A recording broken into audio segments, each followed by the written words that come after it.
জানুয়ারি December অর্থ বছর করলে কত যে সুবিধা হতো।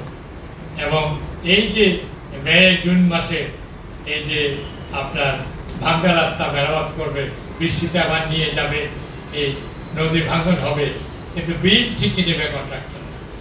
এবং জুলাই জুন অর্থ বছর করার একটাও যুক্তি নেই, সমস্ত যুক্তি কিন্তু জানুয়ারির সাথে।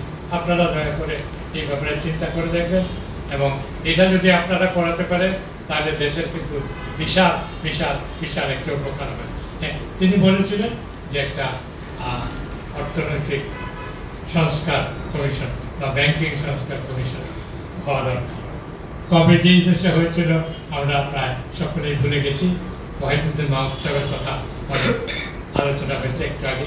তিনি বাংলাদেশের সর্বশেষ ব্যাংকিং সংস্কার কমিশনের সভাপতি ছিলেন। 2000 সালে রিপোর্ট দিয়েছিলেন। তার রিপোর্টের অন্যতম প্রধান একটা সুপারিশটা ফাইন্ডিং ছিল যে ব্যাংকিং খাতে 1/3 লোক না থাকলেও চলবে। তিনি শিক্ষক মানুষ, তিনি বলেছেন। কিন্তু আমাদের মনে রাখতে হবে যে এই দেশে বেসরকারি খাত ধন দৌলত বিত্ত বৈভব ক্ষমতা দেশে বিদেশে বড় হয়েছে, কিন্তু কর্মসংস্থান যেমন একটা ব্যাংকিং সংস্কার কমিশন হওয়া দরকার। কিন্তু আপনাকে এও বলি, যদি শক্তিশালী বাংলাদেশ ব্যাংক থাকে, দক্ষ অর্থ মন্ত্রণালয় থাকে, তাহলে ব্যাংকিং কমিশনের কোনো দরকার পড়ে। কাজে আপনারা পক্ষে বিপক্ষে কথাবার্তা বলে দেখতে পারেন। আরেকটা কথা আপনারা বলেছেন যে ওই বলছেন যে ওই ব্যাংক একীভূত করেন বিষয়টা সম্পর্কে কিছু বলতে পারছি। এইটা সারা পৃথিবীতে একটা বহুল আলোচিত বিষয়। একটু ইতিহাস বলি।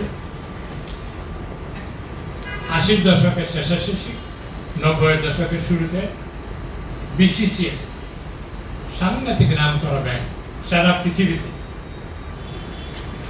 ব্যাংকটা বন্ধ হয়ে গেল।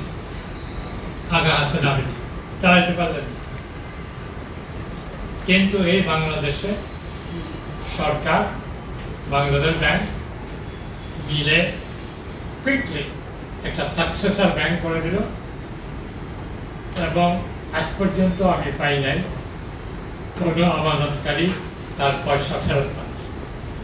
বিসিসিআই ব্যাংকে যাদের আমানত ছিল সুদ পাতেন, কিন্তু আমানতটা ফিরে পেয়েছে। বাংলাদেশে সেই ঐতিহ্যটা আছে।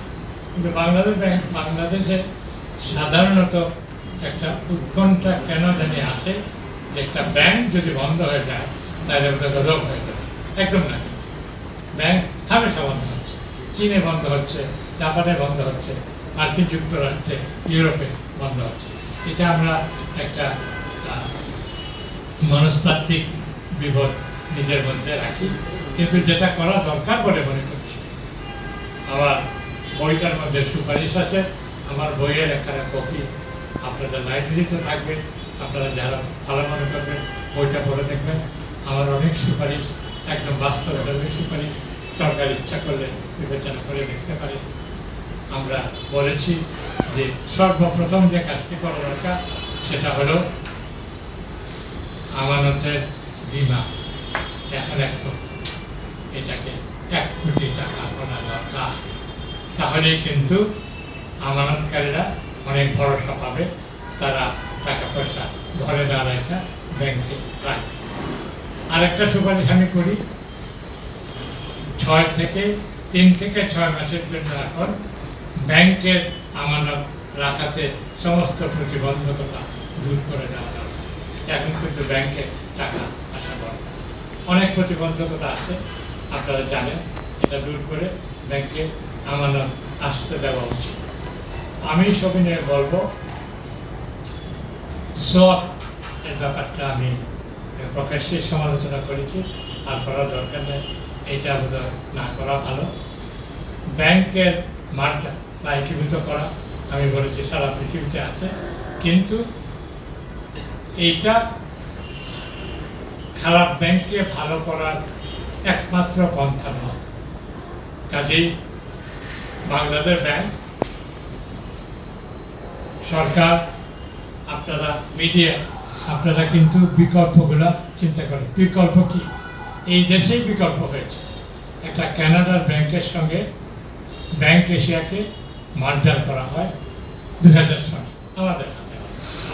আবার এই যে স্ট্যান্ডার্ড চার্টার ব্যাংক, এটা কিন্তু অরিজিনালি এটা নিউজিল্যান্ডের ব্যাংক, আর একটা হলো অস্ট্রেলিয়া ব্যাংক, ইংল্যান্ডের ব্যাংক। কাজে ব্যাংক মার্জার নতুন কিছু নয়। সরকারকে বুঝতে হবে যে এই যে 9.7% মূল্যস্ফীতি 1 বছর যাবৎ, 10 মাস যাবৎ, এতে মানুষের কষ্ট। যদি একজন মাননীয় মন্ত্রী বলেন যে না, মানুষ তো ভালো আছে, তাহলে তাকে বুঝাতে হবে। আপনারাই পারবেন, আমরা তো পারবো, আপনারাই পারবেন যে না, হয়তো ভালো নেই। যদি তার বেতন মজুরি যদি বেড়ে থাকে শতকরা 6 বার, ইফ এট অল, আর যদি মূল্যস্ফীতি শতকরা 10 ভাগ হয়ে থাকে, তাহলে ভালো থাকবে কি করে? কিন্তু আমি মনে করি স্থায়ী সমাধান হলো সম্ভব। একেবারে হরিয়ানা যদি কেউ হরিয়ানার খবর নেয়, একেবারে উন্নত দেশ হয়ে গেছে এক সময়, আরও অনেক দেশ আছে। এই যে ইউরোপ বা কানাডা বা নিউজিল্যান্ড, দুগ্ধ হয় প্রাইভেট সেক্টর অথবা সমবায়।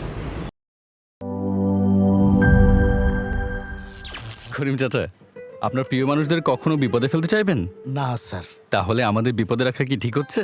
এজন্যই বিজলি কেবলস সবচেয়ে ভালো ও নিরাপদ। ফ্লেম রিটার্ডেন্ট পিভিসি দিয়ে তৈরি বিজলি কেবলস, নিরাপদ আজীবন।